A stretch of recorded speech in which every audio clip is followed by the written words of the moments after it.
please start this fucker again?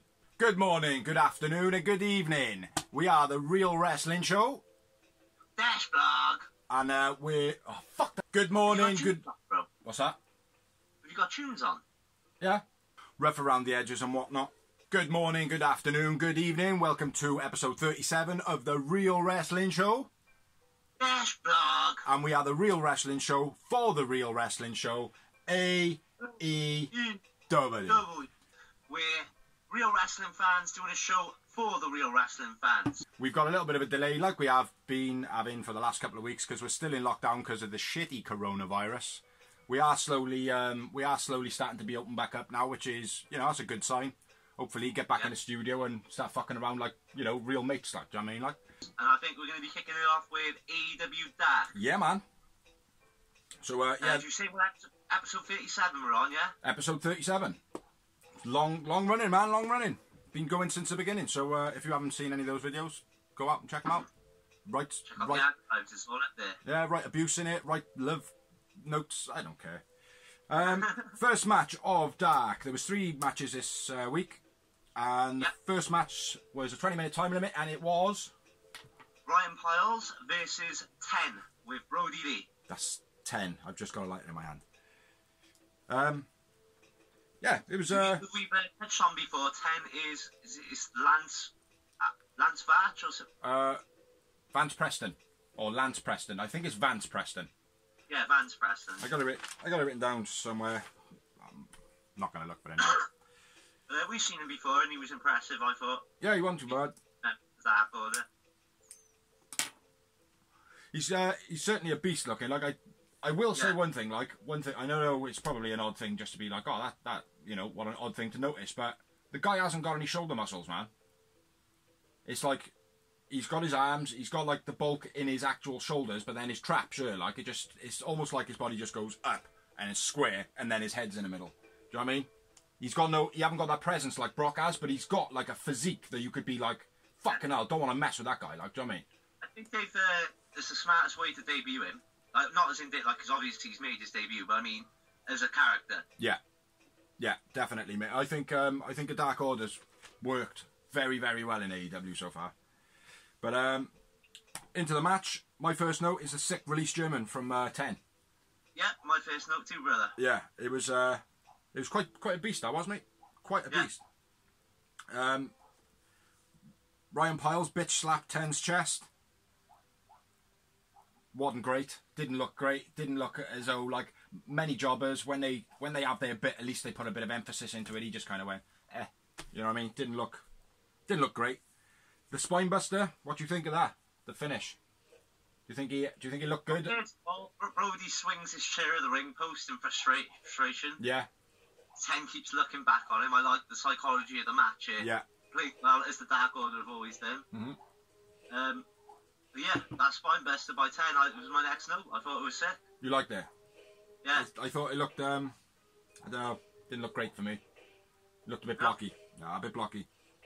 Good match though, for what it was, do you know what I mean? Like, it was reasonably entertaining, you know. There was a couple of moments in it like, oh, fucking hell, like, do you know what I mean? But, yeah, spine buster for the finish.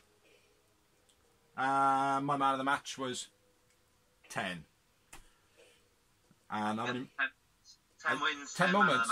10 moments in now, was it for you? No, I said 10 wins and 10 moments. 0 moments. Minus the 1. I didn't have any. 0 moments. But 10 wins, even though he's only had 1 match. But there we go. So moving on. Next match was, didn't catch the time limit. Did not. 20 minutes. Those who can't say 20 minutes and pour a drink at the same time, otherwise he spills. This match was Sean Dean, which I believe is called the Captain, versus Sammy G. Now, I was quite interested in this match. I was before anything happened. I thought, this guy's going to he's going to roll with Sammy here. It's not just going to be a walkover. Yeah. Straight away before anything happened, like. And then obviously Sammy G started taking him for granted, walking in with his back to him, and you know, showing him proper disrespect. Yeah. Yeah, and then it just seemed to go a bit, I don't know, heavy. Did you? Sammy G just mauled him. He kicked the fuck out of him, didn't he? Yeah, he just mauled him. Yeah. He was like real stiff, man. It's like them two knees towards the beginning of the match. He hit him with two knees. They were beast, and then he hit him with a club as well. That was beast. You know what I mean? Yeah. Look, literally, I thought he was kicking the shit out of him, man, for real. Nice suplex. Oh, look, the nice suplex fall from Sean Dean. The salute into the fall. I thought it looked really impressive. Yeah. Yeah. Got any notes? Got anything? Well, I've got a few, but it wasn't a great match to note on that. Do you mean? I mean, Sammy does his spots on Sean Dean. Yeah. Weekly. What did you think of the forward roll kind of AJ Styles knee type splash? He did like a forward roll and then did the whole. You know when AJ jumps and he does the kick, and then he drops the knee on him. Yeah. He did. I wasn't. Yeah, I wasn't too impressed. It just looked really slow, like. I think there's Sammy does the cravette rear naked chokehold. I think he does that well as well. I've seen him do it a couple of times. Is that where it's crossed like that? Yeah, it's like the rear naked death chokehold. Okay. The bit where they bumped their heads as well, scrappy. Huh? I said the bit where they bumped their heads. Like at that point, it looked like he was starting to get like Sammy was like, "Hold on, mate, you're trying to put yourself over too much on my account, yeah, like, do you know what I mean?" Yeah. And then kind of putting him in his place, like. But that for me was the point where it was like, right, it started to get not scrappy. They both kept it professional, but they looked like they were hitting harder and harder and harder. Do you know what I mean? Yeah. From that point, like, because Sean Dean, nice DDT.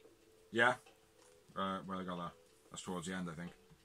Stiff kick on the floor from Sammy G. Double stump on the back of Dean when he was on the rope. That looked really stiff again. It looked as though his neck jarred a bit. Yeah. Crack on, I got the finish then, man. Dean looked impressive, I thought. Sammy flying knee to Sean. Yeah. Right before the finish, which was being in GTS. Yeah. Which looked fucking brutal.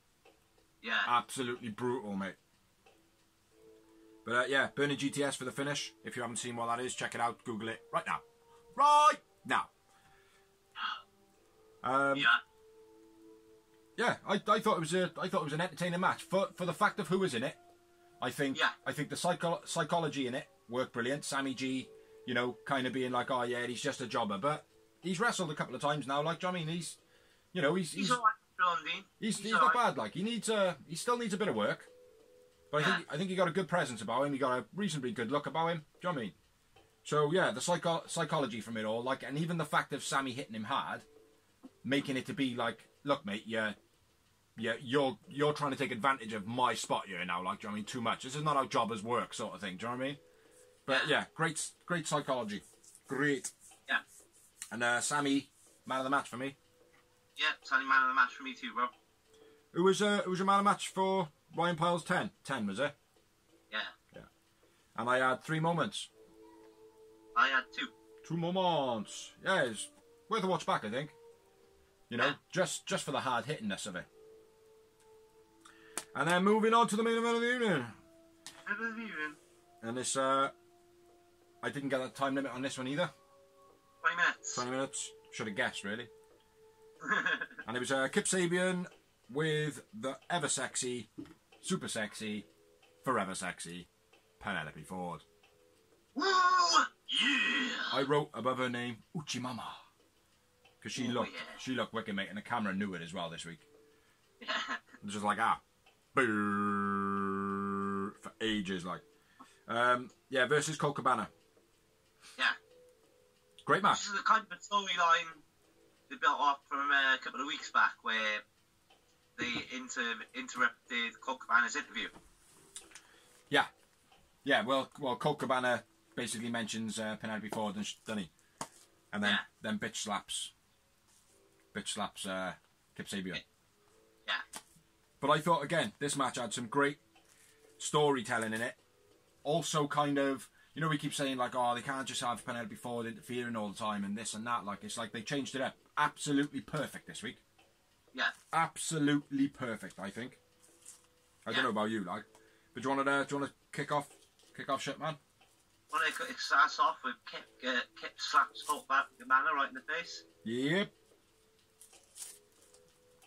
And then it goes into the part where Colt sneaks up from behind. So you might have some more notes than me. What do you mean when he sneaks up behind? When he sneaks up from behind, when they're on the outside of the ring. And tickles, tickles Ford. Where have I got that? I think that's well down in the match, I think, for me. Probably the next fucking line. Yeah, Colt tickles Ford. Next fucking line. Every time, man. Great comedy bits from... Like, the bit where Sammy's running at him and he goes, stop! And then when he goes, the guy grabs him in an armbar. Yeah. I thought that was a good part of it. And the ankle lock bit as well, where Kip Sabian does a drop kick, lands on the floor, and he just grabs his ankle again, stopping. And I don't know if you noticed later on in the match then, Kip Sabian does exactly the same to Colt. Yeah. Does it back the other way, like. So, brilliant psychology, like, do you know what I mean? So, like, a great work in the ring. Very entertaining. Like, it was more of a psychological match, and it was actually a wrestling match. Like, you mean? It was more entertainment and kind of a lesson to Kip. Yeah, it was a storytelling of, mate, don't fuck with me, man. I'm a veteran, like, do you know what I mean? Yeah. That's what I think Colt, give across, like, but very entertaining, man. This run. Yeah. And then he stops Colt from jumping off the top rope. Yeah. Well, have you got more notes than this? I have got a bit more than that, actually. Go for it then, bro. Because I just got to finish after that. Later on in the match, obviously, where I said about Kip Sabian doing the whole stop, Colt Cabana just plows him down, just goes through him, mows him down. Thought that was good. Yeah. Rope and Zaguri missed the first one in the match, caught the second one. I thought that was quite impressive as well. Ford doesn't fear at all, and she refuses to kiss Sip. Yeah. Kiss Kip. Another point then where Kip's distracting Aubrey Edwards, and he's signalling into Ford to go distract, and she's like, nah, I'm not doing it, like. And then where you said then she distracts Colt up off the top corner. Yeah. But I did feel that the commentary took over the match for a little bit, and this is probably why you had a massive chunk in your notes. Yeah. At the same sort of thing, because you've literally missed out like a massive chunk of the match in notes here, and I wrote bits and pieces, like, but honestly, right, I felt like the commentary was more entertaining than the match. Yeah. Like at one point, when it come back to the Colt comedy pin from the corner, where he waited for Kip Sabian to fall over his back and then roll him up, Yeah. But yeah, Colt does a Samoa Joe and moves out the way. Yeah. When and like you said. And then there was the finish of the match, which was Penelope Ford distracting Colt Cabana when he was up on the top rope. Then he come down and then low blow, blah blah blah. Roll shampoo, baby. Yeah, and then Kip Sabian rolled him up for the pin. 1, 2, 3, Kip Sabian, you're a winner. You're a winner, Kip. You're a winner. Anyone who's banging Penelope's a fucking winner, mate. Yeah, that's why I said you're a winner, Kip. You're a winner. There's no excitement in it because of the excitement that it makes him a winner. I want it. Yeah, Kip Sabian. No, I don't even know. Okay, dokie. No, Colt Cabana was my man of the match. Colt Cabana was my man of the match too, my brother. And 3 moments. I had 1.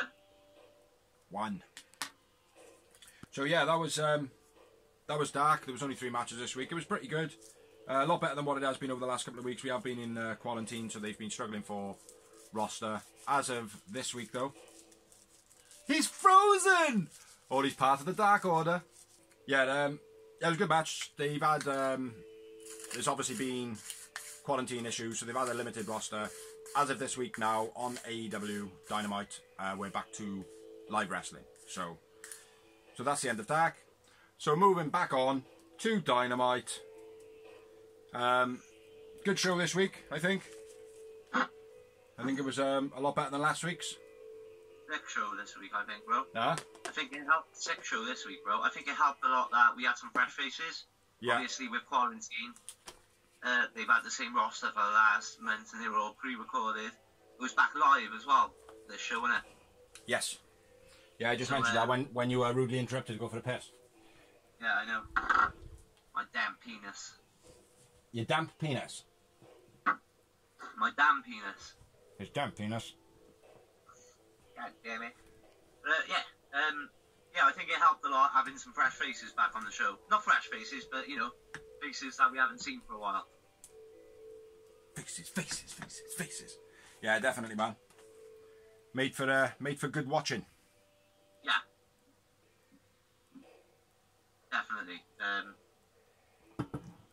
But yeah, this week's started off with the Darby Cody match from last week. Yeah, a recap promo. Then on to Dustin and Lance Archer. And then we had a new show opener, I believe. Yeah. It was a new visual. What did you think? What do you mean?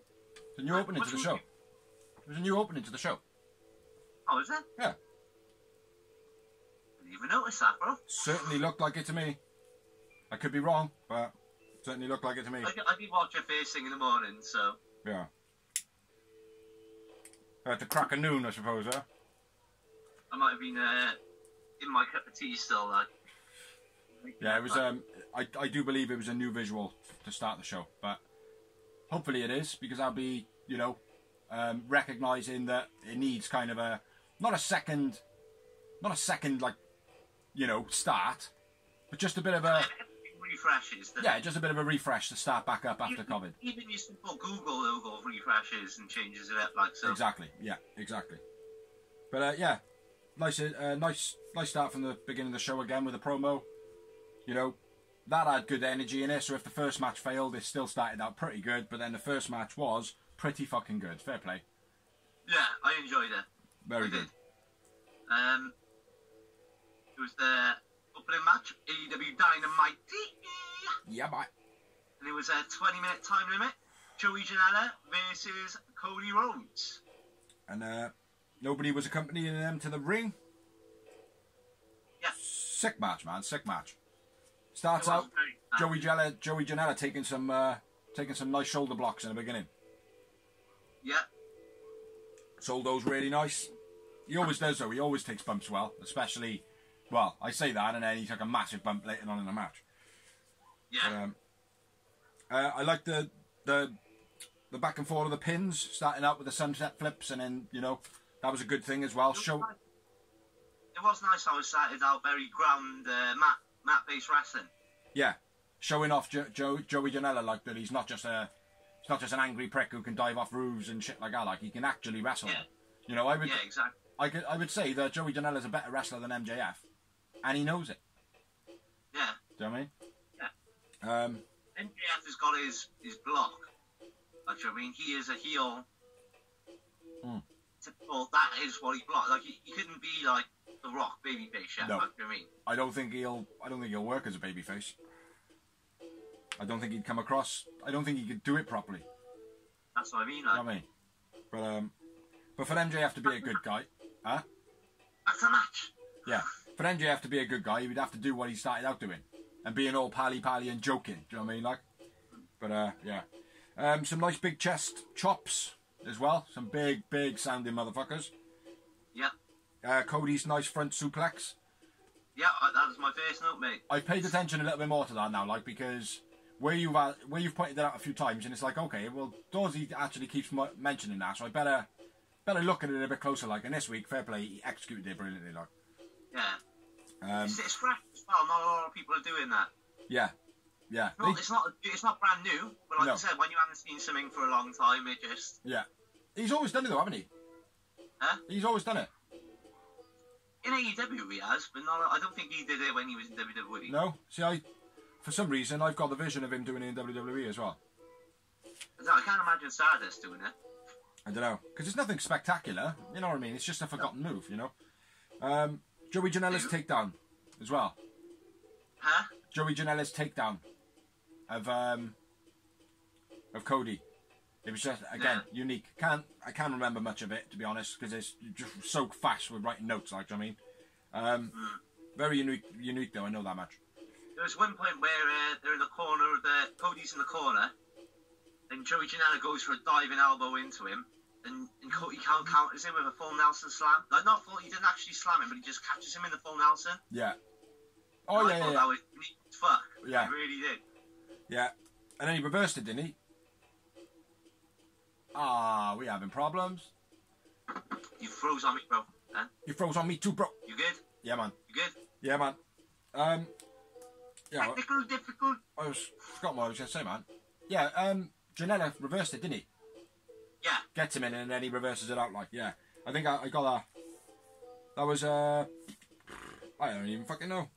Let's move on anyway. Nice reverse of the crossroads. Knocking Cody down onto the middle rope. Into that's way ahead, bro. Oh, well, you go ahead then, man. You know where I'm at now. Nice back-to-back suplex by Janela. Janela fucked, like, you know when they were outside in between, like, the ring entrance and, like, the guardrail? Yeah. Joey Janela tries to jump up and he fucks it up twice. He just can't get it there. That's my next note. So it can't be that much, Matt. Huh? I've written it in order. Well, that's where I'm at now anyway. So yeah, the outside corner reversal that didn't work. Yeah. Yeah. And then he kind of just carried on hopping. Yeah. Yeah, it was pretty terrible, that part. I'm not going to lie, it did look like a fat kid in the gym. Yeah, it's like he went to jump, realised Cody didn't move, and then thought, shall I jump again? But then he just didn't jump high enough for Cody to ever get underneath his legs, like, do you know what I mean? But, yeah. Then he moved up onto the ramp. Strength to get at the top of it as well, like, yeah. Which we all know he has. Yeah. It was almost like the platform was too high for him to get that leverage, like. Yeah. Yeah, we moved up onto the ramp then, and Janela doing Cody's run from out in the ramp. Yeah. I thought he was going to get him with that, see? I thought he was going to actually get him with it, because Cody obviously nails it every week. I thought it was going to be that good turnaround of, you know. But yeah, obviously it didn't work.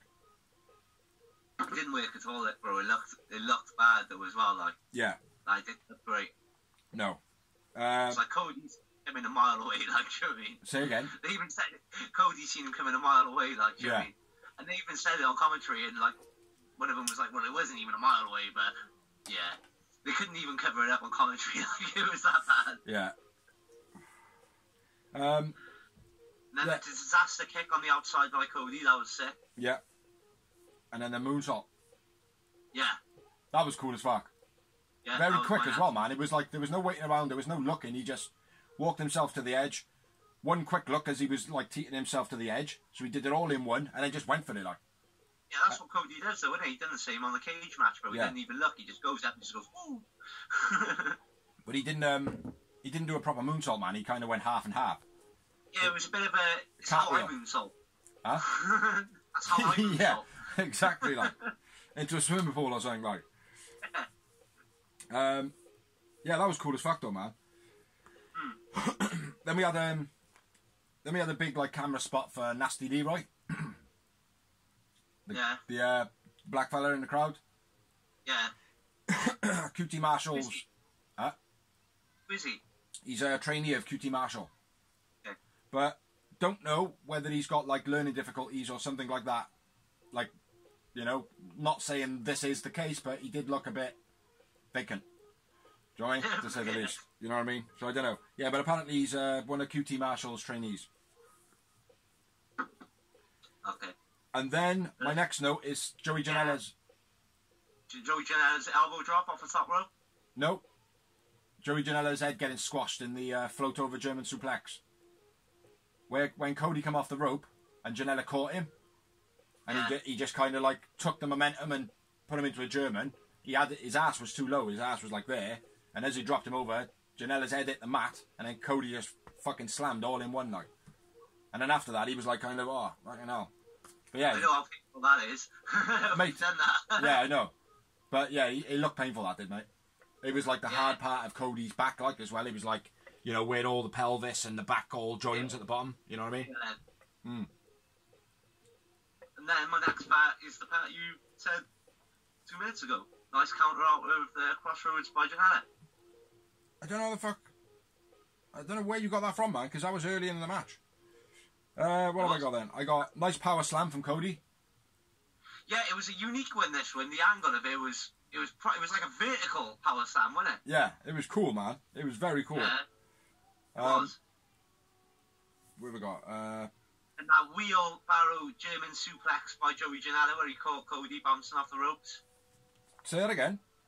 The wheelbarrow German suplex where he caught him off the ropes. Cody was going for like a Cody cutter or something. That's what I'm on about. That's the one I'm on about when he squashed his own head. Oh. In that, Joey Janela squashed his head. Yeah. I wrote his a float over German because it just looked so slow and fluent, like, do you know what I mean? Yeah, because he caught him like the bottom of the ass, didn't he? Like the thighs, and then Germaned him like. Yeah. The reverse suplex. Did you mention the reverse suplex off the top rope? Because that, mate, almost killed Joey Janela. No, I haven't got that. Cody didn't grab his leg. When he had him like that, he didn't actually grip his leg. So when Cody went backwards, Janela just kind of fell backwards. And it was only because of whatever happened, Janela rotated over like. Yeah. If you watch it back... Huh? Gravity was on his side. Must have been, mate. At the very last second, like, he just swung over, like. But honestly, how he didn't spike himself there, I don't know. But yeah, watch it back, man. Have a look. Big clothesline from Janela, then. Yeah. Big Cody cutter off the top rope. Cody cutter was beastie, mate. It was, mate. You know, I've had beef with cutters lately, but that was beastie, like. Because it looked special. Yeah, it actually looked like something, rather than just something being waited for. Yeah, exactly. You know what I mean? Yeah. It could have been anything. From that position, it could have been absolutely any move. But the fact that he chose to do that move, it's like, okay, I like that. Do you know what I mean? Like, it's not expected. You know what I mean? Exactly. So yeah, I'm with you on that, mate. I'm with you. Yeah, after the cut off the top, Joey looked very in pain, I think. But this is because I noticed him squash his head, and he just, he did look as though like he was grimacing quite a bit. Say again? You were focused on it because you've seen Wowie moments. But yeah. And Crossroads by Cody. Yeah, I was going to say nice and a real nice back and forth, elbows, slaps, punches, whatever, and then Crossroads from Cody, which was the finish of the match. My man of the match. They shake hands at the end of the match as well, which is a nice touch. Yeah, I was going to say that after match they shake hands. Great start to the show. My man of the match was Cody Rhodes. Yeah, me too. Nah, I wasn't sure if you'd go for Janela there. It was one of the closest wins for a while. Yeah. For me, after the match, I had to stop and think about it. Like. Yeah. Oh, the main event for me. The main event of this show tonight, I was like, oh, who's the man of the match? Fuck. Do you know what I mean? I did get one, though. I did get one. I had 7 yowie wowie moments. I had 5 time yowie wowie moments. Yeah, it was a real good match. I think it's got watch back value. Now, I've been hating on Cody a little bit recently. Yeah. But I think everything worked well. I think the match worked well. There was some wicked stuff. That power slam I loved. Yeah. I loved the cutter. The disaster kick is a basic move, but it was done well on the outside. Yeah. There was lots of stuff he did in that. There were normal stuff he does, but he just made it look a bit better or a bit more unique. Yeah. Yeah, I agree. No, it was good. Good start to the show again. Like a Janela on it as well, because it was sick. Yeah. And like Dozzy said, after the match, there was a handshake and all smiles all round. Great start to the show. Moving on, we had as AEW always do, gives a cracking match to open up. I think it's only been one show where we haven't had that flyer of a start, like, Yeah. But we did agree that the promo that started was more than enough to make up for it, I think. Yeah. But yeah. They've been on point with their opening show promos as well, so. Yeah, definitely. So moving on, we have now got a promo from Nyla Rose and Rio Recap. Well, I've written Nyla Rose / Women's Division. I've kind of moved on. Yeah, basically the same thing. Yeah. But it started off Nyla Rio Recap, then it moved on to basically Nyla Rose going through everybody. Then it showed the contenders, didn't it?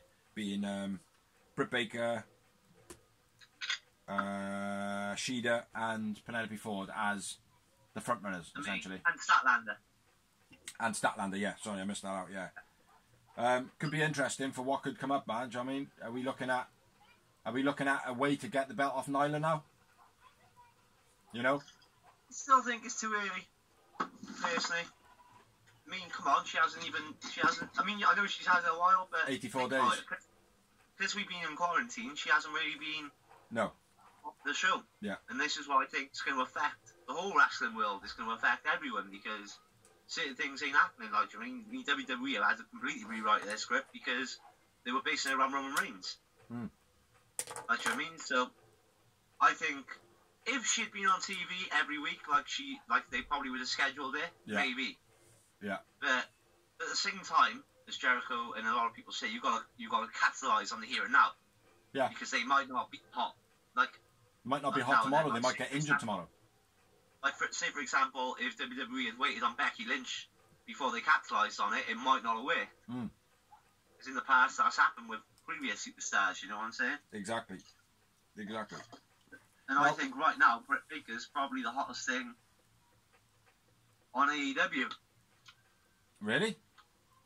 Britt Baker up and every board, yeah. Oh, female-wise? Yeah. Oh, right. That statement for me, then, it was like a whole show. Do you know what I mean? No. I mean on as in women's division, like. I think Penelope Ford, myself. Yeah, Britt Baker or Penelope Ford. Yeah. Now, for me, though, right, this promo, the Nyla Rose vs Rio, then it was a Nyla beating everyone up, then it was a showing of the contenders. I thought that showed off Nyla Rose real well, right? For bigging up your champion, because basically in that package, she beat everybody in the package. Do you know what I mean? Like there was nobody showing beating her up, right? Yeah. Then she come out for her match, who she's on next. Then she comes out and Tony Schiavone's there. Yeah. I don't think she did herself any favours whatsoever. What? Why? Yeah. I think she come across far too dominant. She come across too aggressive. Like it felt like, right, you've made yourself almost like maybe people are not going to want to wrestle you soon. Yeah, but that's what a gimmick is. I know that, mate, but I don't know. I got a weird thing from him, man. I did. I felt it was weird, to be honest, bro. Yeah. I felt it was short. I thought it was sweet, and it felt like someone now that has been stuck in quarantine, that's pissed off and that wants to come out and fight. That's what I got off it. Like. Yeah. Well, I think it needs to be. I think it needs to be a big match, man, coming up. Like multiple players. It's very interesting because a lot of people want Shida in it. Yeah. A lot of people want Penelope in it. Yeah. And like I said, Britt Baker is the hottest heel in AEW at the moment for me, as in the female division. Like at the moment, I don't think Statlander fits there. All the others you just said, I think they fit perfectly. You know, because they've it's unfortunate the pandemic and everything like that, but these people have been in the limelight. Do you know what I mean? Like, so they kind of deserve it. Like, do you know what I mean? Yeah, you know, exactly. It's unfortunate for other people that are not there, and shit happens. Like, it doesn't mean you're not going to get your push. It just means you don't get this title shot at the moment. Do you know what I mean? Because you weren't there. Yeah. Do you know what I mean? But I think it should be Nyla Rose v Shida versus Britt Baker versus Ford. I think it should be a 4-way for the title. At Double or Nothing. I think that would be real good. But and I think Nyla Rose should come out of it looking battered, but victorious. Yeah. Like battered. Like maybe a bit of blood. Do you know what I mean? Something like that. But yeah, tell us what you think. So moving on. The next match didn't catch the time limit again. I didn't catch it. And I'm assuming it was 5 minutes. And the competitors of that match were who? It was Nyla Rose versus Kenzie Page. Making her debut. AEW debut. She didn't have an entrance. And she's only 18. Squash. Yeah, 18 years old. Started wrestling when she was 13, I believe, wasn't it? or 14. I don't know. Yeah, that. Yeah, started wrestling when she was 14 years old. So big up to Kenzie Page for participation in the squash match. Yeah. Nice throw across the ring from Nyla. Yeah. Real nice. That was. I think that was more Mackenzie than Nyla in that. Like, don't get me wrong, Nyla had to do her part, but I think Mackenzie gets the props for that. Well, Yeah. yeah. Where we to, man? I keep losing my notes. I need to change pen colours. Signed by Nyla. Yeah. Nasty looking German suplex as well. Yeah. Looked as though she may have landed a little bit high. Yeah. Big swanton. Yeah. That was sick. Could have got the pin. Huh? Could have got the pin. Huh? She Yeah. could have got the pin on her, but pulls her up Yeah. on 2 count. And then executes her. Yeah. 1 power bomb, not enough. 2 power bombs, not enough. Sit out power bomb. Yeah. 3rd one was a sit out power bomb, which is her finisher and the finisher of the match. It was now she looked impressive in the ring. I didn't like the promo before where she was outside and talking to Tony. Loved the promo before. But yeah, certainly looked like a fucking animal, mate. Animal, mate. Animal. And my man of the match was Nyla Rose, and there was 2 moments. I had Nyla man of the match and 1 moment. Numero uno. So moving on, we had a promo. MJF. Fucking brilliant, mate. Like, everything he said. I'm better than you, and I know it, and you know it. Everything he said, mate. Bang on. Bang on. Yeah. Do you know what I mean? 24-year-old kid. 24-year-old You're talking about kid. you almost you're 30 and you're the next best big thing. Yeah. Well, here I am as the thing. Yeah. Well, here I am as the best thing. Saying he's the next best thing at 30. He is the thing. Sick promo. That's what I got written down. Sick promo. Yeah. Then we had another sick promo after that promo, which was Sean Spears talking about Dustin Rhodes, how his career is over. Dusty Rhodes' career is over because obviously he's not with us anymore. Rest his soul. Dustin being done in the ring, that his career's done, and then turning it to Cody. Which now I don't know if I like the idea of Spears and Cody again. Yeah. You know what I mean? But again, it might be good. You know, I was saying the other week, I can't remember who I said it about, but again, to have like Sean Spears and Cody right the way through. I think it was Cody and Darby Allin we said about them having like a real long storyline over like 10 years or whatever. But maybe have the same with Sean Spears and Cody because they've kind of got similar backgrounds. Do you know what I mean? Like not in the sense of like prestige, but you know, they both kind of come up in the development altogether. One excelled a bit quicker. You know what I mean? Yeah. You know, I think that could be good. Yeah, I'm on the fence with you. I'm just gonna wait and see how it plays out. Yeah. I think that's what they're going to do, to be honest, bro. I think they're going to wait until the fans go, right, we've had enough. And then that's when they'll squash it. I don't dislike it. I think it's good. No. But, yeah, I am kind of like, is it too early sort of thing? Is there something not quite right about it? But I did enjoy it. I thought it was a brilliant promo. Fucking nailed it. Do you know what I mean? It's just the fact that it's Sean Spears and Cody again, like, you know? Yeah, exactly. But you say it, could someone else have said that promo and got that much kind of like knowledge and heat? Because you know what I mean? To know, well, than you to do a promo like that. Exactly, like, do you know what I mean? So it kind of works out for the best. Yeah. You know? Yeah, basically says that Cody didn't do his job as a brother. Yeah. Which, the thing is as well, another thing with that promo, it doesn't necessarily mean that they're still feuding. It's just it doesn't attack them. No.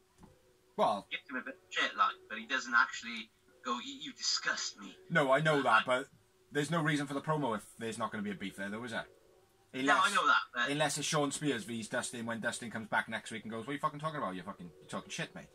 Do you know what I mean? Yeah. You know, could be that. Yeah, maybe. Then we had another promo, which was ringside this time. Yeah. Mr. Tony Schiavone busy on the microphone running around. The human mic stand.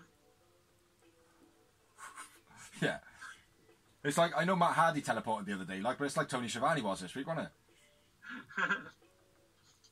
Yeah, MJF, Wardlow, and Spears at ringside.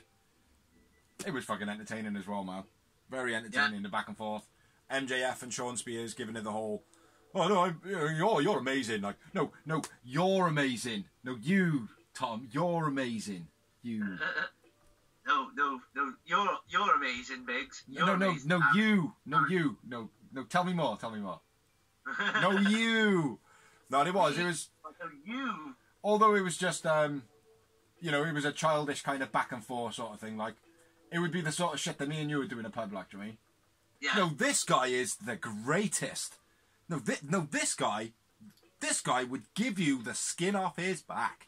You know what I mean? Like that type of thing. Pushing it, you know? It was very entertaining, man. And then they finished with MJF freaking out when he found out about Jungle Boy being his opponent at Double or Nothing. Which I've shortened to Dorn. To what? Dorn. Double or Nothing. D-O-N. Dorn.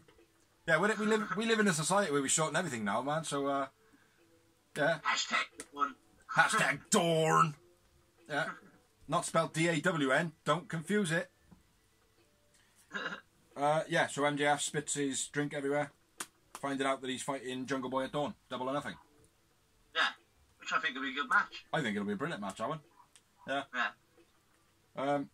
And then we had another match, which this time I caught the time limit. It was a 20-minute time limit. 20-minute time limit. I was surprised this was on so early, mind. I was as well. But then find out 5. You see the main event. Yeah, exactly. But QT Marshall, Lance Archer should have been here. Then this one should have been there, I think. But again, you would disagree because you'd be like, well, nah, you want to have this match, a strong match, a strong match, a weak match, a strong match, a weak match. Like, I know, like, but just the fact of the guys in it, I think it should have been one. I think it should have been one more higher, but it actually probably worked out well where it was. Yeah. Because it wasn't all that. It was good. It was a good match, but it was very, very slow. But anyway, we should really say who was in it. It was a 20-minute time limit, and it was Kazarian versus Moxley. Kazarian come out with SCU! So, they left. They didn't come to ringside. Yeah, but that was because of obviously what happens later. Yeah, I said my thoughts on it. It was a good match. It was entertaining to watch for somebody who likes wrestling. But it wasn't great for somebody who wants content for a blog, really. Because not a great deal happened in this match. I've got a lot of notes, actually. Well, let me start off then, because I haven't got a great deal of notes. I got Kaz was... what the fuck does that say? Oh, Kaz was mat wrestling Mox quite a bit in the beginning.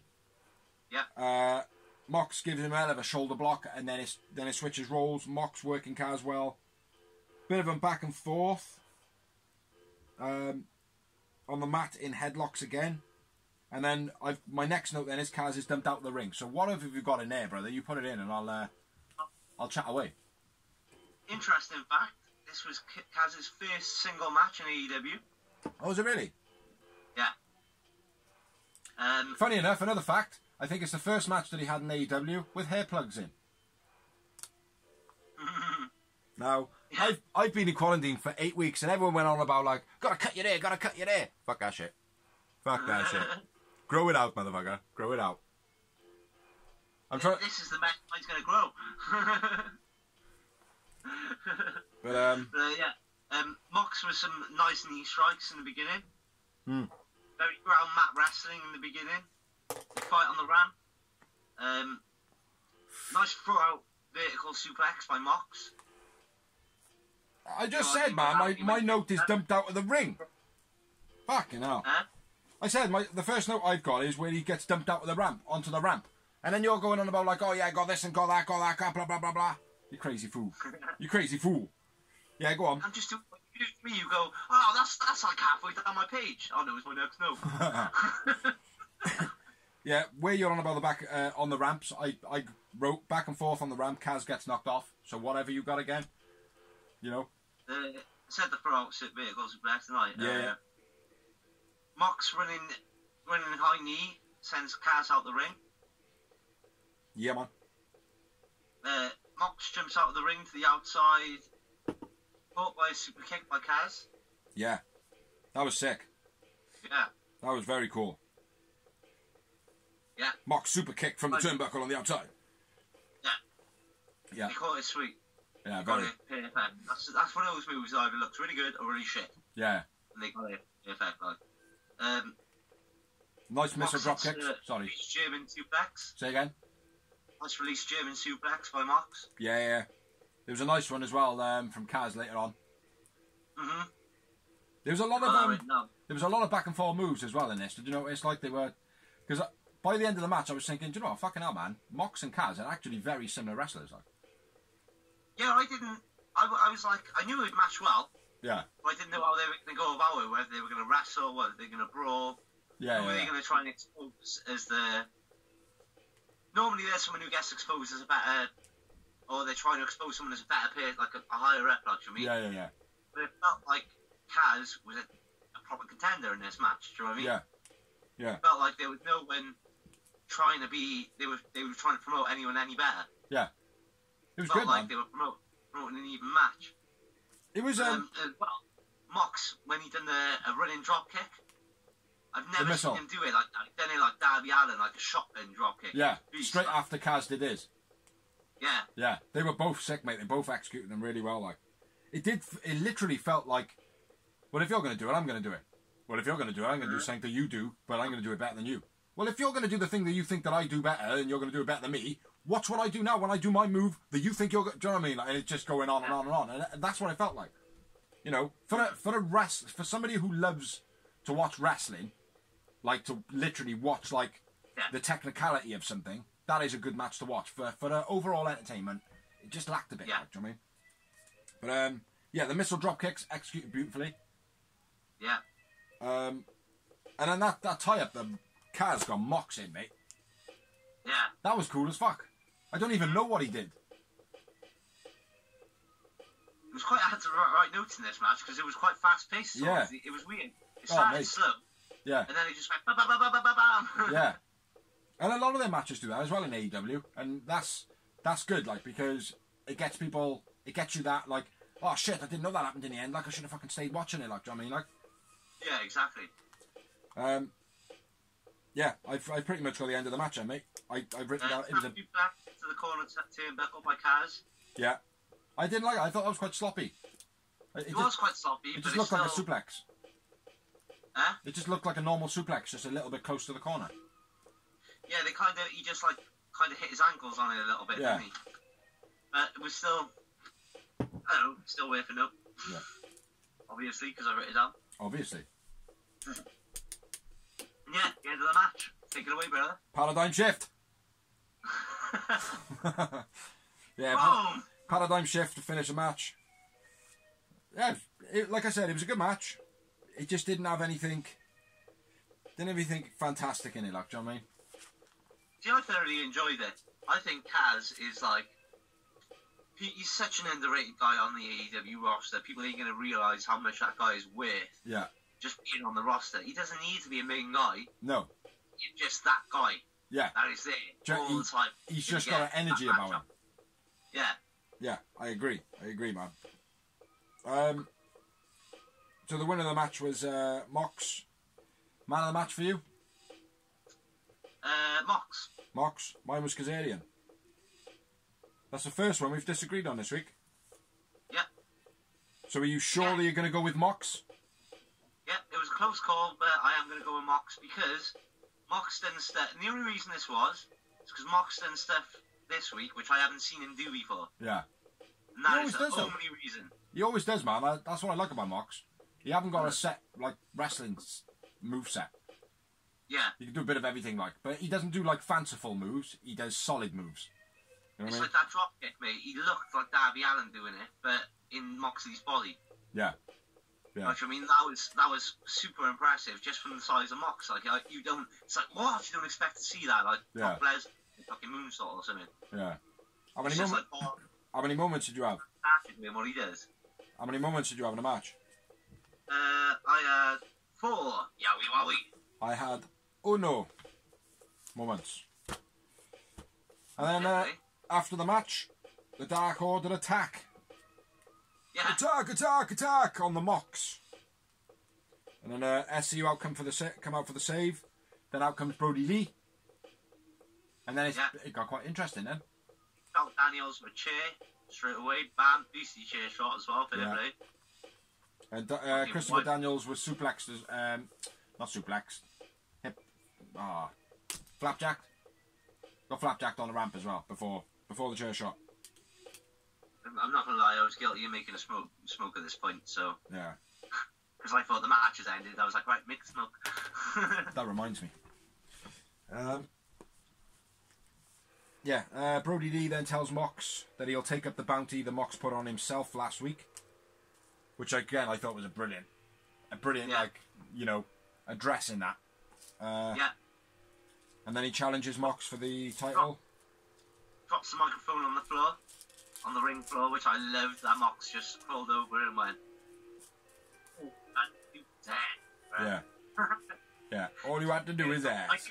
I knew that's what he was going to say. Yeah. And that normally shit when you know what a wrestler's going to say. But it wasn't, because it was perfect. If he didn't say that, it would have been wrong. That's what I mean? I thought he was going to say something like, "Is that all you got, big boy?" And just mock him in that way. No, for me it was perfect, mate. It was perfect. That's exactly what... If he had said anything else, I would have been disappointed. And like I said, with wrestling, it normally sucks when you know what's going to happen. But I thought that is what had to be done. Simple as that. Yeah, no, I think it was good. No matter what he said there, he had to say something at the end. I'm glad that it wasn't like, "Find out what Mox says next week," because that would have been fucking shit. Do you know what I mean? So Mox accepts the challenge by Brody Lee for the title. Then a Dark Order jump him again. Yeah, basically. And SCU. So quickly, right? What are your thoughts on Brody Lee versus the Mox? What do you mean? A lot of people are saying, it's just two WWE guys. I disagree. I don't believe they are WWE guys. I think Mox was somebody that was brought in. Like, for a start, Dean Ambrose is a Paul Heyman guy. Mm-hmm. That's the thing what people don't realise. Like, he's a Paul Heyman guy. Paul Heyman was like, this guy, next thing. You know what I mean? So he's not a WWE guy for a start, and neither was Brody Lee. Brody Lee got into WWE because he made big waves on the indie scene. Yeah. Do you know what I mean? Like, what I would perceive to be now, right, as people coming from the independent scene going through WWE are basically trying to get a bigger pay, bigger whatever, like, right? Yeah. Now they're not WWE wrestlers anymore. What are WWE wrestlers? All these like bodybuilders, XXFL players, cricket players, astronauts, golfers. Do you know what I mean? Like all these people that go through the performance center. You know, that's what a WWE wrestler is now these days. Because it's a joke. Here's my thing, right? What a lot of people don't realise, and they need to research this shit. Here's where my wrestling genius comes in. John Moxley and Brody Lee have actually had a big rivalry in their company where they made their names, CZW. Yeah. And you can watch some hellish hardcore matches with them two. I'm talking chainsaws, barbed wires, C4 explosives. Yeah. You name it, they did it. And it was a long-term rivalry for the CZW World title. Yeah. So that could be interesting. Check that out, because that's before they were WWE. And John Moxley was John Moxley before he went to WWE. Exactly. And this is what I mean. This is what I mean, mate. It's like... I wanted to squash the... It's not ex-WWE versus ex-WWE. Yeah. So exactly. Well, I didn't know that fact, right? And I still said exactly the same sort of thing. Yeah. Do you know what I mean? That's why I did it the way I did it. Yeah. Because you didn't know that, I wanted you to go first and ask your opinion. Well, yeah, it's... Mate... There are too many fans online that are just literally not... They haven't got their eyes open. Do you know what I mean? Like, yeah. It's like I forget stuff. Do you know what I mean? Like I forget stuff or I either don't know stuff. But in them circumstances, I usually say those statements to somebody who might know. Do you know what I mean? I know that sounds strange, like, because that's just, well, you don't have conversations with people. No, if I'm going to say something that I'm not certain of, I'll say that thing first to somebody who knows about wrestling. Do you know what I mean? So it's kind of like, you know. But yeah, I thought I think that yeah, definitely not WWE wrestlers. Nah. I think this is going to be a sick match, no matter what. Yeah. People say. And who are we predicting to keep the belt? Moxie. Huh? Moxie. Yeah, that was putting words in his mouth. Right there. Yeah, moving on. Yep, we had a Brandy promo on Jake the Snake and Lance Archer. Yeah. Which I thought was really good. I really did. Yeah. I liked it. I thought everything she said was brilliant. Her promo was excellent. Yeah. Like she... we've got Brandy for her promos in the past, but this one, she was on the point. All the way. I think she nails most of her promos, mate, to be honest. Well, it's a whole Nightmare Collective thing I'm on about. Yeah, I think most of that was okay. I don't think fans give it long enough, to be honest. Well, no, it was the whole when she went on commentary, bro, remember? Oh, the commentary shit, yeah, that was terrible. But anybody can do that by going on commentary once. Do you know what I mean? Or twice. But speaking of that, is Mel still there? I believe so. Yeah, I think she was good. I think she's still there. I just think I think she lives a bit of a distance out, like. Yeah, it might be a quarantine thing, like. Yeah. Anyway, moving on. Yeah, anyway, Brandy nailed the promo. I thought everything she said about Drake and Lance Archer was on point. I liked it. I liked the story, the psychology, everything set up for the match. It added to the match. Yeah. I thought. Definitely. Next up, we had I'm going to assume it was a 20-minute time 20 minute time limit. I caught another one. It was QT Marshall with, as we just spoke of, the sexy Brandy Rhodes. Yep. It is what's his name? The Hawk Killer or the Hawk Murderer? Murder Hawk. Murder Hawk. Yeah. Murder Hawk, Lance Archer with Jake the Snake. Yeah. And he took some guy outside of the ring again. Yeah. Yeah, I don't know who it was. It was a wrestler, I think. It was one of QT's boys, yeah. Yeah. I thought when I seen this like coming out, like I was like, Like, I mean, QT hasn't quite hit that level to make this match impressive yet for me. Like, I mean, he's not a... Like, I mean, he's still a bit too jobberish. Yeah. I thought it worked well. I think it worked well, though, in the sense that it's obviously the honour of his tag team partner being a part of that. Huh? First, you didn't let me finish. At first... Oh, I know. No, I know what you're going to say, mate, because I thought the same. Yeah. But it did in the end. Yeah, by the end, he was the man, like, do you know what I mean? Yeah. Yeah. No, I know, mate, I know. I did clock when you said it at first, and I knew what was coming, like, do you know what I mean? That's alright. I didn't spoil it, though. Thing in the...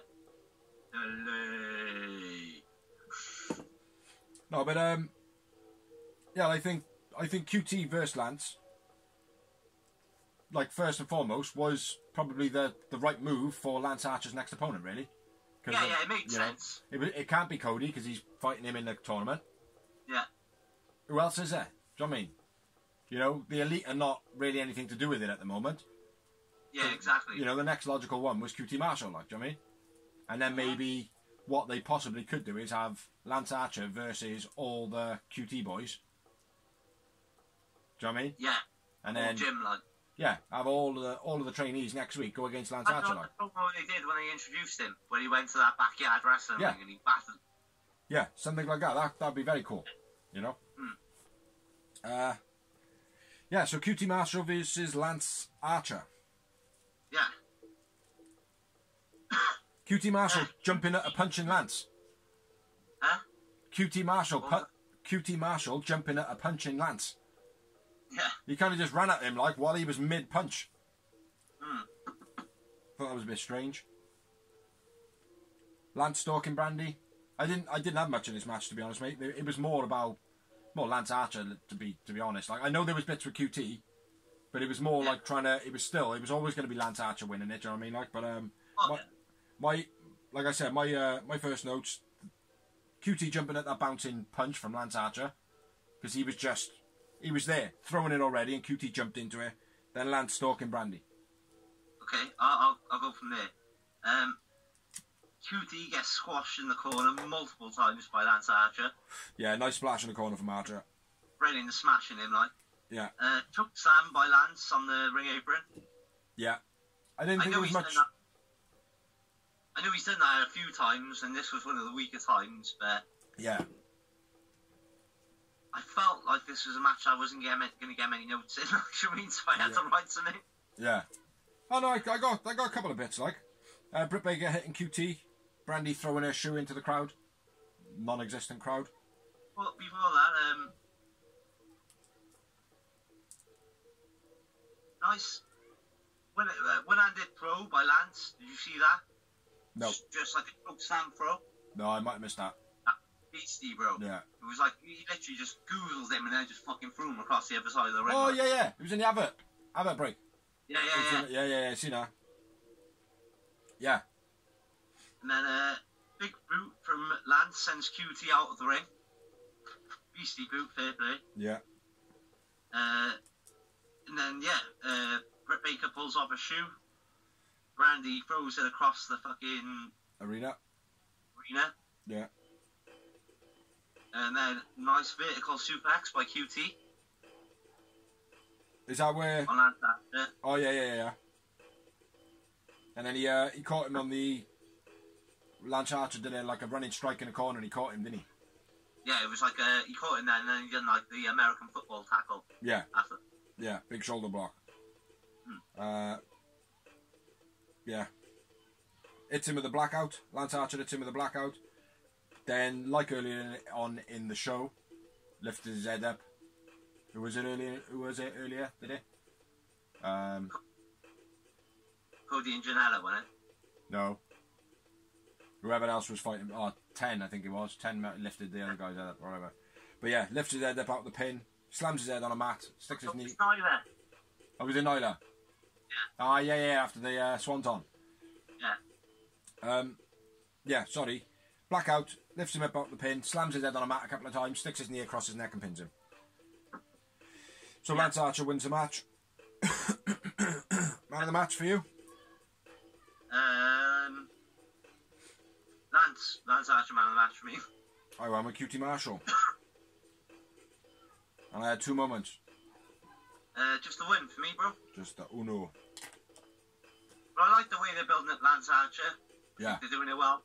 Definitely. There's a lot of stuff going around online in there saying like, oh, WWE, this is how you build your wrestlers. Blah, blah, blah. Which is true. Fuck Vince. Yeah. Fuck Vince. I have to get it in there sooner or later, mate. I got it. I know you edited it. That was the 4 times we started the show, which means he fucked up the opening. There's lots of pressure. Fuck dogs. Yeah, so after the match, Britt Baker attacks Brandy Rhodes, throws Brandy in the ring. On the outside. Yeah, DDT on the outside, sorry, yeah. And then, looked really well, sold really well, that did. Yeah. And then... I like the way Brandy, like she's up and down, because she's so green, but she sold well tonight, like, do you know what I mean? When she took that DDT, bam, out. When she was thrown in the ring, she looked like she was out. Mm. And then to lay there whilst Jake put a snake on her. Do you know what I mean? That's old school. That was such a good feeling for me, like, you mean? I know, yeah. It had like a bit of a nostalgic trip to it, but I just didn't think it worked. I think without the crowd, it didn't pay off. Yeah, you need... I get what you're saying, it felt a bit creepy. Yeah. Yeah, very. Especially when the way he laid over her like he was going to rape her. Yeah. Yeah, it was a bit, yeah, it was a bit weird. You know? She sold that perfect. Not gonna lie, she didn't move at all with the snake or when Jake got on top of her or... Yeah. Anything. I liked it, but I agree with what you're saying. It would have been a lot better if there was a crowd. It would have got the magic it should have got. It would have given us the essence I think it needed, like. I think the problem is, like, me being an old school fan, it was nostalgic for me, so it was nice to see it. Yeah. But if you haven't seen it before, then it's weird. I remember seeing it before, you know. No, I know you've seen it before, but like, do you know what I mean? Like, you ain't like a Jake the Snake fan, like. Yeah. Like I was in the day, like, do you know what I mean, type thing. Yeah. So it was like, it's not something that's like major that you remember, like, do you know what I mean? It's just, oh yeah, that happened back in the day, like. Yeah. Whereas I remember it thoroughly, like proper, like. I will say one thing though. He stepped on the snake at the end of the match. Yeah, it said that. Yeah, she was like, "What's your fucking snake, bro?" Yeah, that's a bit harsh. Like, I mean, like if he's gonna use animals and stuff like that, you gotta keep them safe. Like, I mean, yeah, you know, I know Hangman brought his horse into AEW once and then it died, but that's not the same. Do you know what I mean? Like, you can't go standing on snakes and shit, man. Yeah. So yeah, I thought that was a bit. I don't know, just didn't like the segment. And then over to you for next week's matches. Because Big C doesn't write any of it down. Nope, give Dorsey something to do while I do all the editing. We had a double on nothing promo. You know, just advertising the pay-per-views actually going ahead. 23rd of May. Dawn. Then, on the pay-per-view, we have John Moxley. Moxley? Sorry, say that again, I talked over you. Say it again. I do the main event of the evening, bro. You're supposed to do the John Moxley. John Moxley! He can't make me do it. Versus Brody Lee for the AEW World title. Well, looking forward to that. Yeah. Jungle Boy versus MJF. Yeah, well, that'll be good. To that. Lance Archer versus Cody Rhodes for the first ever TNT Championship tournament finals. Yeah. Apparently they're doing a super dark show next week. Yeah, I heard that. And then Casino ladder match. Winner gets a world title shot. Now here's something.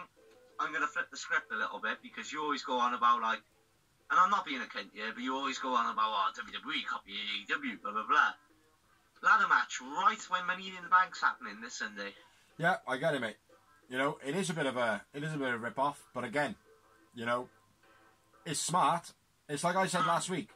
I don't like the fact that WWE give Colonel Tom Moore, or Captain Tom Moore that he was known, and now he's known as that they give him a replica belt when he was mainstream in the news. Well, but I also said that it was very smart. I read a thing that it was actually Drew McIntyre that went to Vince and said, "You need to do this," because obviously Drew McIntyre is British. Yeah, and he was seeing what the thing is. It doesn't matter who did it. Someone should have gone, "Oh, well, that's," do you know what I mean? Like, that's a bit fucking jumping on their coattails. But it is smart, mate. Whatever happens, right? It was always going to happen, but it was smart. It was. Same as this. Like I said, the first time they've done that, they've been doing that a lot for all around people for years now. Yeah. I think it is. I don't want to say unoriginal. I think it's a smart move, but they could have done something different. You know, they could have done something different, but they have got they still have got that match. Isn't it a big match still to go down? What now? WWE Blood and guts. They've still got blood and guts. Yeah, we don't know when that's going to happen yet. No, I know, but like that could have happened. Do you know what I mean? But again, I think it's, you know, crowds, whatnot, you know, so. But yeah, I think it's a smart thing. He doesn't want to have war games in front of an empty arena, bro. He wants that happening when there's a big time show because it's his father's thing. Yeah. It's a big thing. Exactly. But, you know, I think it's smart. So there's my answer on that. Shifty, but smart. What you're saying is it's all good for AEW to do it, but when WWE do it, you can't. No, I'm not at all. Not at all, mate. Not at all. But it is smart. They don't do it all the time, though, mate. Do you know what I mean? WWE steal from other people regularly, mate. Do you know what I mean? Yeah, I know. I'm not condoning it, saying, I'm not saying, good move on their thing. I'm saying it's smart. Yeah. You know, I think they should have done something unique, but it is smart. I'm not saying that that's right. Do you know what I mean? Just smart. Well done, Tony. Well done. Oh, yeah. So we're down to, So then we had a Taz interview with Darby Allin. Yeah. I thought that was good. Yeah. Darby didn't say a word. I know. Didn't say a word. Has offered his advice and his managership, as it were. Yeah. And Darby just shrugs it off and's like, nah, you know, is something gonna come out of it? Was that solely done for the fans to go, oh, that would be a brilliant idea? Yeah. You know what I mean? Or was it just one of those things? Yeah. I think it would be a brilliant idea. I don't think anyone working with Taz is a bad idea. You exactly. can only. Well, they said that on commentary as well, so. Yeah, you can only get better, can you? Do you know what I mean? Yeah. So, but yeah, good promo. And then we had next week's matches advertised. Yep. You written it down or? No.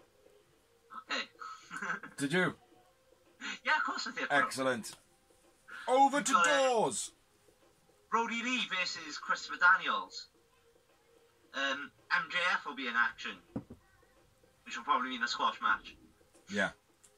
Jurassic Express versus Best Friends.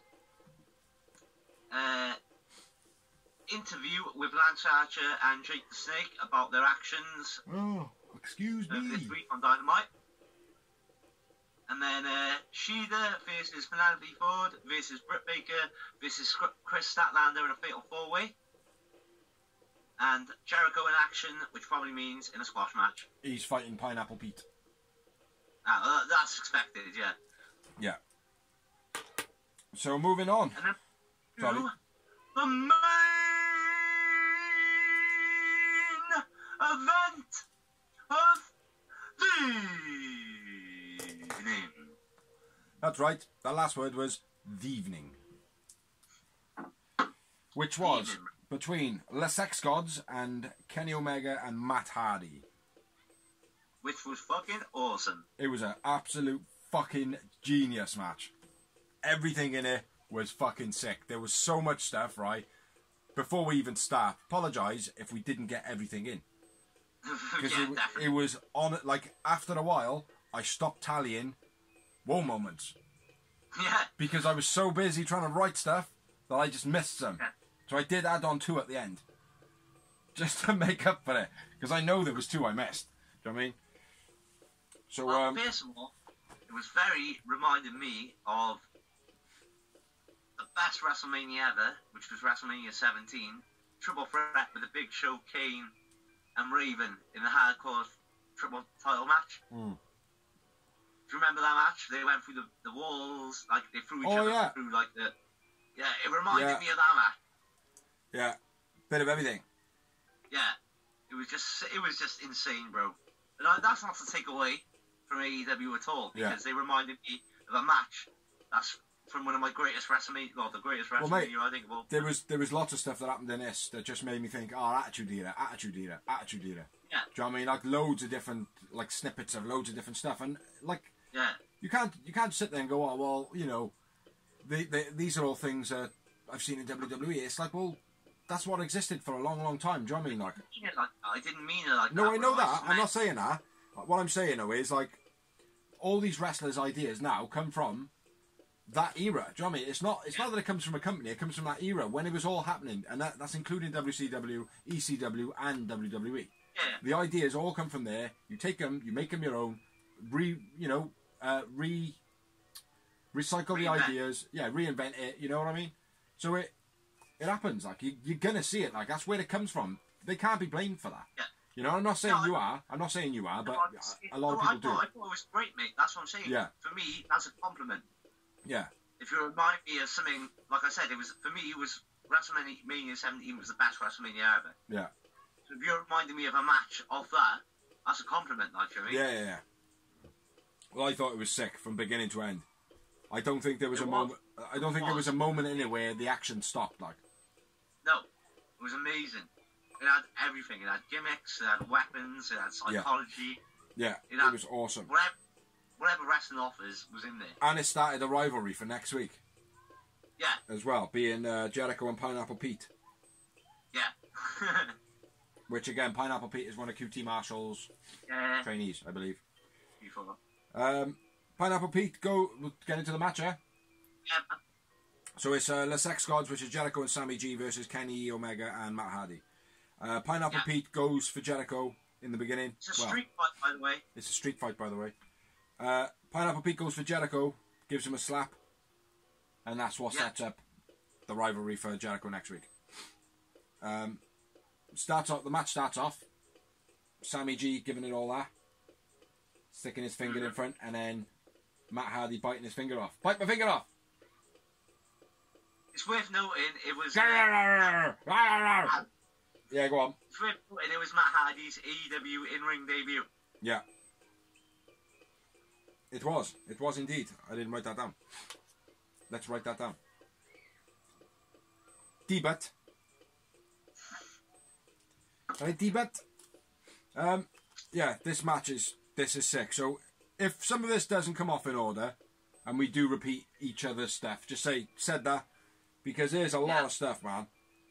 Sick crucifix powerbomb to Sammy from Matt Hardy, man. That was cool as fuck. Yeah. Oh, God, now they coming, man. Bastard. Yeah, that was sick, mate. Fucking not like the Lance Archer kind of move that he does. The blackout. It was very much the opposite of that, like, do you know what I mean? Yeah. You know?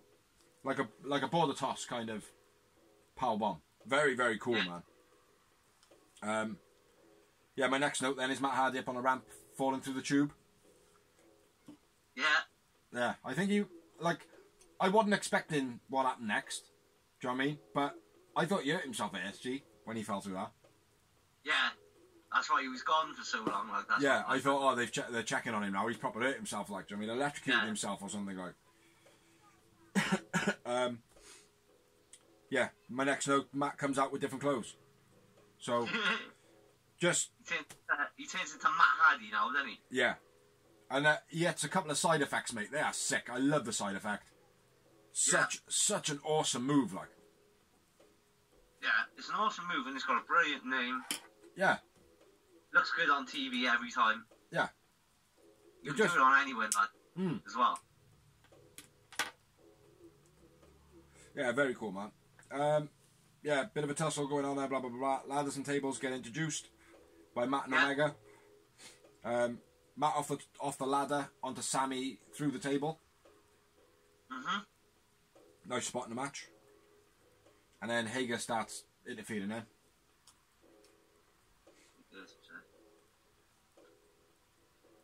Jericho uses a baseball bat in the match. Sammy goes for the shooting star press, but gets countered. Yeah. Oh. Yeah, Beans, Matt and Hager go at it. And it's all going on the outside, man. Fucking, there's all sorts of shit going on. Barriers being chucked around. Fucking being thrown into barriers. All sorts of shit, man. Yeah. Matt and Hager brawl into the stands. Yeah. They brawl to the backstage area using all types of bins. Yeah, Jericho slams Matt Hardy's head in a bin. Then throws a bin at him. Yeah. And I realised there was a big cut on Matt Hardy's arm, man. You see that?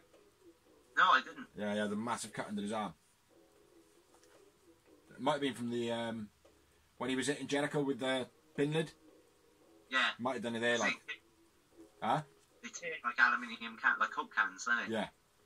So yeah, I think it might have been something like I like. Yeah. Oh, fucking hell, man, my head. Man up, pussy. I know. Next note, Matt Hardy gets pushed into the ice machine. Yeah. Yeah. First Matt shoves Jericho in the ice machine. Then Jericho grabs a bag of ice and clocks him with that bag of ice. Yeah. Yeah, I look good at it.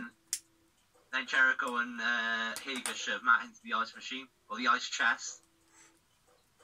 Yeah. And then Kenny come in with the bins. The metal bin this time. Yeah, starts clearing house. Yeah. Gets chucked into an ATM machine and money comes out. Yeah, Sammy gets some money out there. If only life was that easy, innit, bro? I know, that'd be fucking awesome. I'd let you throw me into an ATM machine if we could split the cash, bro. Yeah, I'd split your head open on a cash machine, mate. Fucking right. As long as we got NHS over here, we got the NHS. so I don't mind, bro. As long as you give me half the money, I'm cool. Yeah. What else we got? Hager goes over the barricades. Yeah. That's what. Powerbomb Sammy into the steel fence thing, you know, like the shutters. Yeah. Yeah, that was cool. Wheelie bin into Kenny Omega, suplex at the rail suplex. What? Oh, onto the guardrail. Yeah. Yeah, that was cool. Jericho with a cone, pretending to be like a wizard or whatever he was fucking doing. Fucking idiot. And then the wonderful Matt Hardy comes out of his ice machine. Damascus! As Damascus.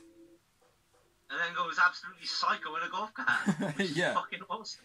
Which was this fucking was brilliant. Hilarious. Yeah. It was hilarious, it was intense, it was everything you I was would want. pissing myself, mate. I was pissing myself. It was brilliant. Runs Jericho over. And then then chases Sammy. He only clips Jericho, but it looked real good, like. Yeah, and then he really runs Sammy over. Have it, Sammy! Yeah, he chucked himself into that, man. I tell you what, he was close and his feet didn't go underneath that back wheel. Yeah. He was really close, like.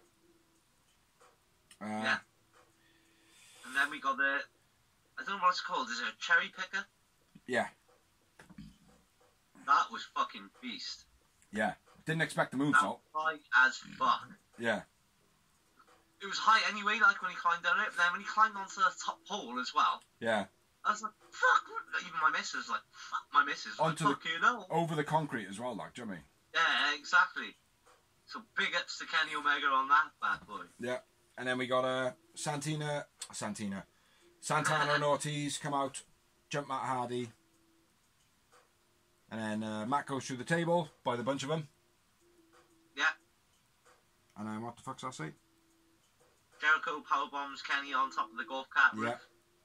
And then Judas Effect to finish the match. Yeah. And to finish the show. Yeah. I went with Kenny man of the match for me, bro. Me too, man.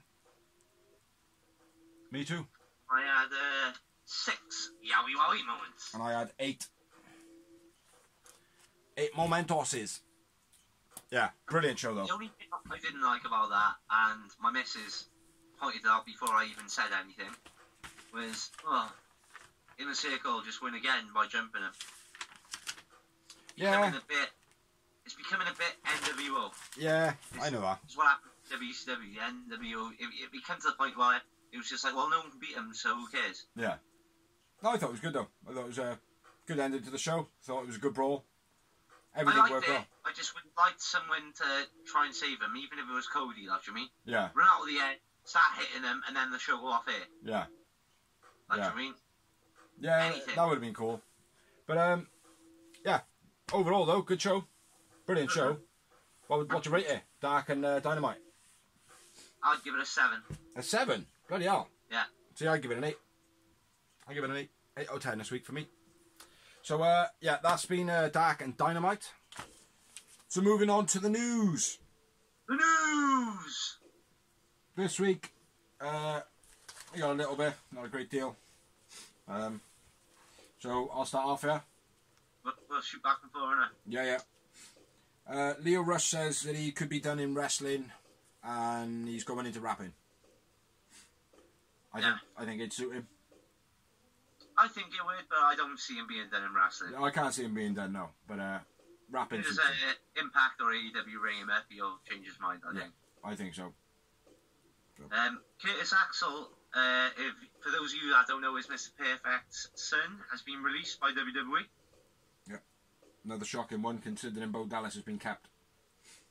Yeah. It's a bit weird, Bray isn't Wyatt's brother, though, isn't he? Huh? Bray Wyatt's brother. Yeah, but it's like Mike Rotunda was let go. Yeah, And, he's and dad, yeah, so. I mean, so. WWE is still editing out Roman Reigns. Yeah, because, again, I've mentioned this before, I think it's, people are like, oh, they're slagging off WWE about this. I think it's just it's a smart scheme. Make people forget about Roman Reigns, so when he comes back, oh, Roman Reigns is back! If that's what it is. Do you know what I mean? That's what I think, personally. Yeah. Nobody really knows at the moment, do they? Why would we all know that he's Vince's golden boy, so why would he be trying to bury him? Well, the fact that he had to rewrite all the stories and stuff like that, like, even though he does it every week anyway. Yeah, maybe. But I don't buy into it. I think what I said is a fact. Yeah. Go on, what you got next? Bret Hart praises the rival for standing up for themselves. Which was I'm happy that you've put wrestling over big money. Yeah. Because they were offered a $750,000 contract, which they turned down. Yeah. They might not get that amount especially in the conditions we're in now. Mm-hmm. Like I said to you, you can't exactly hire willy-nilly because you don't know if you're going to be able to get this talent to your show. Exactly. So big up the Revival on that, and Bret Hart agrees. And I think a lot of that information come from Talk is Jericho, so if you haven't seen it, have a look. It's a very good watch. I think it's a very good listen. Talk is Jericho, actually. Say again? I think that was a snippet from Talk is Jericho. It is, yeah. Talking about the Revival, or the Revolt, they had to release a load of trademarks to WWE to get their release. Yes. Which they paid out of their own pocket. I know, I thought that was a bit dirty, I'm not going to lie. It's fucking disgusting. Disgusting, man. Undertaker's, a lot of people are excited about this, me included. I haven't looked too much into this. It looks real good, bro. I mean, they'll probably go, I know you don't want to watch the network, but you can. Yeah. But, mate, it's The Undertaker. It's well worth the watch. Like, yeah, it probably will be, but The Undertaker's Last Ride documentary starts this Sunday. I've seen the previews. I'm really excited about it. Yeah. It debuts after Money in the Bank this Sunday, and it will continue 6 weeks from this every Sunday. Okay. Where? Tidy. I haven't seen the trailer either at the moment, so I'll have a look at that after. Carl Anderson says that WWE edit out clips that put wrestlers over. Basically saying, if a wrestler looks good, they edit it out so they don't look good. Which is quite easy to do. A lot of things kind of similar to that in the news this week. Yeah. That's the only thing we've actually picked up on because it's the biggest name, but there's been a lot of things very similar to that I haven't written down. But there's a lot of snippy stuff coming out at the moment about WWE. Yeah. It's always been there. Yeah. Just people being too afraid to say it. Becky Lynch confirmed for Showtime's TV show Billions, and that's happening on Sunday. I don't know about UK, but in America. And it will be on, and she will be, is confirmed for an upcoming Marvel film. I heard that. And is Roman Reigns the other one? Becky Lynch is the only one confirmed, and I know John Cena and The Rock are helping her out as well, which I didn't write down. I just remembered that off the top of my head. Next bit of news: Virgil tweets saying that he's buying WWE. I don't know. There's probably no truth in that. The guy's broke. He can't afford it. Well, you know, people are speculating about it, saying like, oh, well, if he can get the money from somewhere, you know, blah blah blah, which is a possibility, you know. It's a possibility. Of course it is, mate. If three people with enough money, do you know what I mean, come in and go, yeah, we'll do that. Do you know what I mean? It could happen, but probably not. Like me winning the lottery, it could happen. Yeah. What's your next? Anderson Gallows tweet a picture with the Young Bucks. I don't know whether it's an old picture or whether they've recently met. I'm not sure, but I know hinting as always. There was one floating around a couple of weeks back, but I can't remember. What else we got? ROH might not be back on your TV screens for months due to the coronavirus. Which, again, I think because ROH are not live, I believe. They're not live, and I think their talent is so broad. Yeah. Because they get Mexico, Japan. Yeah. So I think it's impossible for them to actually have a regular show without the same wrestlers on it. Yeah. So ROH might not be back for a while. Nikki Bella says WWE didn't take her injury serious during her stint because they were considered as divas, and I don't mean that as in she was considered as a diva. I mean, back when Nikki Bella was wrestling, it was called the Divas division. Yeah, sounds about right. Fuck Vince. talking about Nikki Bella, she revealed recently in her book that she was raped when she was young, and that it really messed her up for her future relationships and stuff, which not really news, it's kind of fact, but, you know, I thought I'd mention it because you mentioned it. Next bit of news, Jericho trademarks the title Quarantine, spelled Q-U-A-R-A-N-T-I-N-E, which is quarantine without the Q, with a K instead, which is believed to be for his Fozzy album, and he also trademarked Grains and Greens, which I believe is for Silent Bob and Jericho's podcast. Jericho always making moves, mate. Jericho's on it. Yeah. Everything. Have you watched this Saturday night? Have you watched this Saturday night? Yeah. No, I haven't. On YouTube. They're good, man. They're good. Go on and watch the next bit. Moxley's film, Cage Fighter, Worlds Collide, starring, obviously, John Moxley, Chuck Liddell, the UFC Hall of Famer, and Hollywood's Gina Gershon. It also has Christian, Matt Hardy, and Bubba Ray in it. And it will be out on Fight TV Saturday, 16th of May, for UK fans. Yeah. Not sure about America, I assume it's the same time or before. Yeah. Sounds good. What else we got? The DiBiase family are under investigation for the indictment of Brett DiBiase. So something to do with fraud and embezzlement of big... I read a bit on it. It's got big Ted, amounts. Hall of Famer, DiBiase involved, both sons, Brett and Ted Jr. Yeah. But yeah, big sums of money. Uh-huh. I would definitely, if I was investigating Mr. DiBiase, I would look very, very hard at where he earned his money. I mean, but yeah. Yeah. John Cena, fair play, big ups to the man. People slag him off left and right, but he's still doing Make-A-Wish during the pandemic. John Cena, and so loyalty, respect to the baby. Yeah. Fair play. I gotta be fair to him, he's probably the best person and like the best spokesperson ever for Make-A-Wish Foundation and stuff like that. The guy, when it comes to kids, is fucking awesome. Well, he's made the most wishes out of anyone in history, I think, Make-A-Wish Foundation. I know for WWE, but I think he's the most celebrity of all time as well. Yeah. Yeah, big up John Cena, can't fault him. Raw gets its lowest ratings ever on Monday. Yeah. Ever.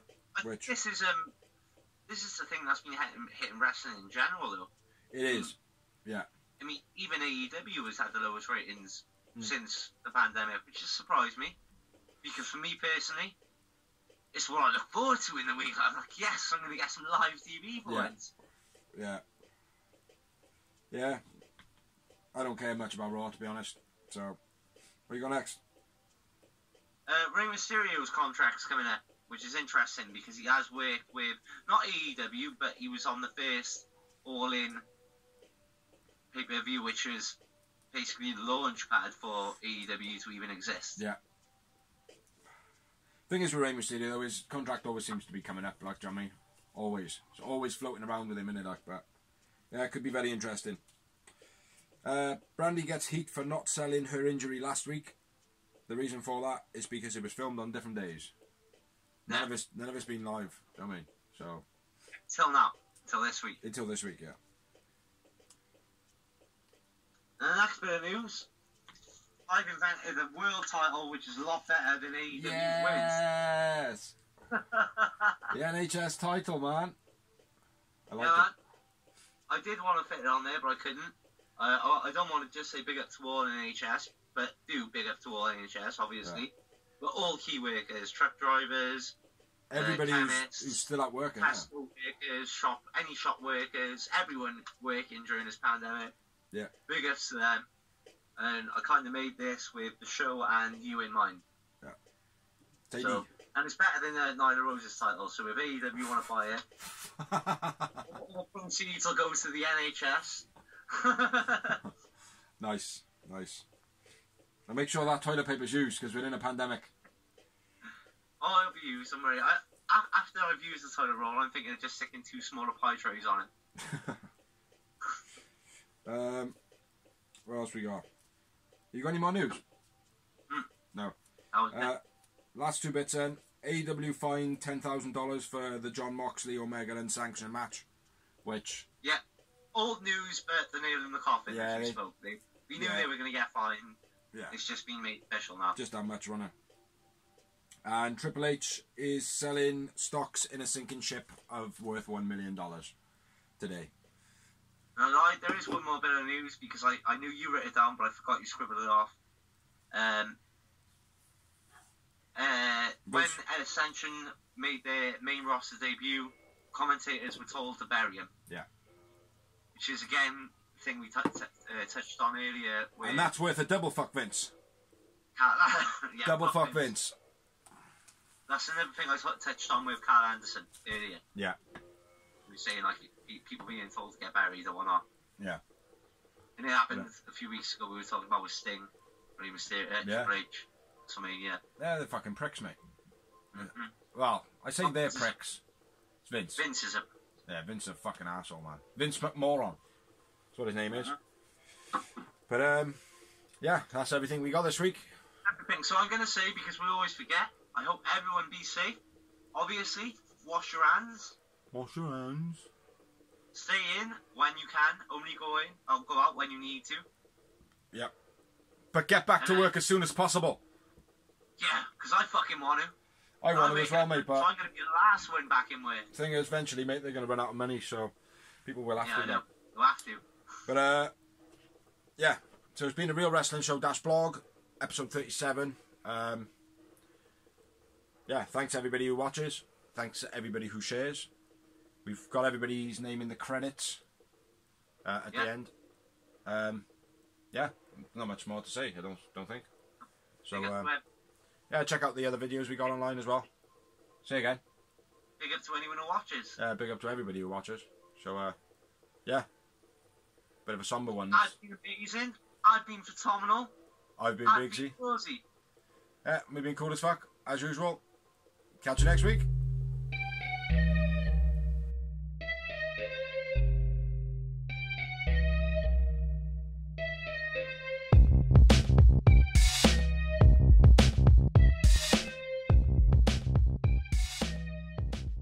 Well, I normally hear something.